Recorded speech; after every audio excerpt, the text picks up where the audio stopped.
Hi friends, chicken masala curry మనం చాలా సింపుల్గా టేస్టీగా ప్రిపేర్ చేసుకోవచ్చండి.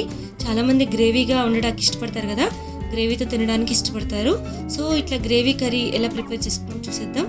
చాలా సింపుల్గా ప్రిపేర్ చేసేసుకోవచ్చండి.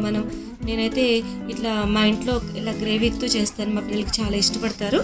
సో ఇట్లా గ్రేవీతో చేస్తాను అనమాట. ముందుగా నేను ఒక 1 kg చికెన్ తీసుకొని కొంచెం క్లీన్ చేసుకుని పక్కన పెట్టుకున్న దానిలో కొంచెం మనం అంటే సరిపడినంత రాక్ సాల్ట్ వేసుకుని రెడ్ చిల్లీ పౌడర్ వేసేసుకొని ఒక 3 స్పూన్స్ అట్లా వేసేసుకొని రెడ్ చిల్లీ పౌడర్ మంచిగా ఇలా మ్యారినేట్ చేసుకుని పక్కన పెట్టుకోవాలి. ఇలా మ్యారినేట్ ఎందుకు చేసుకోవాలంటే చికెన్కి మనకి ఇట్లా ఉప్పును కారం పట్టడానికి ఇట్లా మనం ముందుగా కలిపి పెట్టుకుంటే బాగుంటుంది అనమాట. ఇలా కలిపి పెట్టడం వల్ల టేస్ట్ చాలా బాగుంటుంది. ఒక వెడల్పాటి బౌల్ తీసుకొని దానిలో 5 టీ స్పూన్స్ ఆయిల్ వేసుకొని ఆయిల్ బాగా హీట్ అయిన తర్వాత ఒక 3 ఆనియన్స్ మీడియం సైజ్ తీసుకున్నానండి. 4 చిల్లీస్ అట్లనే కరివేపాకు కొంచెం వేసుకొని కోర్స్గా బ్లెండ్ చేసుకోవాలి. ఈ బ్లెండ్ చేసుకున్న పేస్ట్ని మనం ఈ ఆయిల్లో వేసేసుకొని ఈ పచ్చివాసన పోయేంత వరకు వేయించుకున్న తర్వాత 2 టమాటోస్ని కొంచెం ఇట్లా అంటే మంచిగా బ్లెండ్ చేసుకొని ఆ ప్యూరిని కూడా వేసేసుకోవాలండి. ఇట్లా ఆయిల్ పైకి వచ్చేంత వరకు జస్ట్ మనం వేయించుకోవాలి, పచ్చివాసన అంతా పోయేలాగున. అట్లనే సాజీరా ఒక 1 టీ స్పూన్ వేస్తున్నానండి. ఇదంతా వేయించుకునే లోపు మసాలా కొరకు జింజర్ కొంచెము, అలాగే 6 to 7 గార్లిక్, అట్లనే డ్రై కోకోనట్ ఒక హాఫ్ చెక్క వేస్తున్నానండి. అట్లనే చెక్క వేసుకున్నాను, లవంగాయలు వేసుకున్నాను ఒక 6, ఒక 3 టీ స్పూన్స్ గసగసాలు కూడా వేసానండి.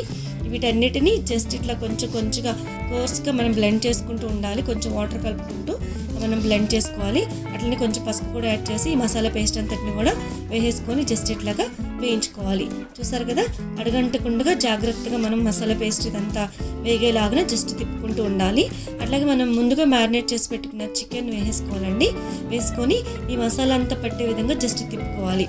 చూసారు కదా, ఈ మనం పేస్ట్ చేసుకున్న మసాలా అట్లానే ఇదంతా మంచిగా కలిసే విధంగా చికెన్ పీసెస్కి ప్రతి పీస్కి పట్టే విధంగా జస్ట్ ఇట్లాగా తిప్పుకోవాలన్నమాట. తిప్పుకొని ఒక 10 minutes మనం కుక్ కానిద్దామండి. ఎందుకంటే ఇట్లా చికెన్ ఇట్లా మనం కుక్ కానివ్వడం వల్ల జస్ట్ ఇట్లా దీనిలో ఉన్న వాటర్ కూడా పైకి వస్తుంది. సో ఆ వాటర్తోనే కుక్ అయిపోతుంది, వాటర్ ఆయిల్తోనే జస్ట్ కుక్ అవుతూ ఉంటుంది అనమాట. చూసారు కదా, ఇలా మనం జస్ట్ ఇట్లా పైకి వచ్చేలాగా తిప్పుకుంటూ ఉండాలి. అడగంటకుండగా మధ్య మధ్యలో మనం తిప్పుతూ ఉండాలండి కర్రీని. చికెన్ చాలా బాగుంటుంది కదండి, చాలా మందరం ఇష్టపడతాం అన్నమాట చికెన్ని.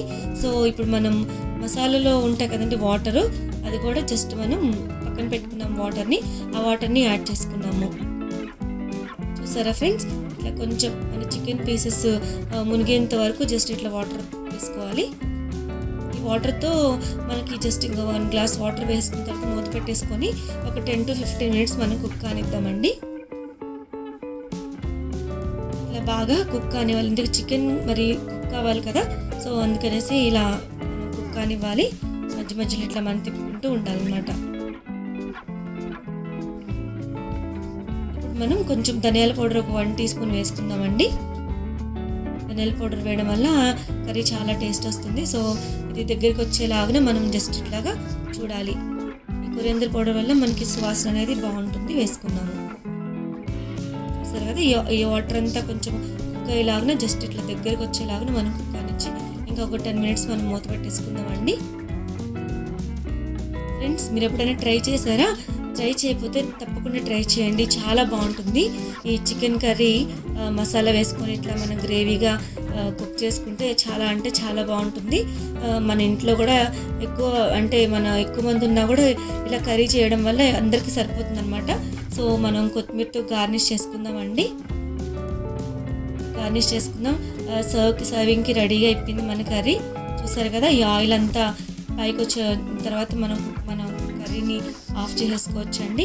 ఇట్లా మనం వేడివేడి రైస్లోకి తీసుకుంటే ఏ కర్రీ చాలా బాగుంటుంది. గ్రేవీ వేసుకొని కలుపుకొని తింటే బాగుంటుంది అనమాట. అట్లనే చపాతీలో కూడా ఈ కర్రీ అనేది చాలా బాగుంటుంది.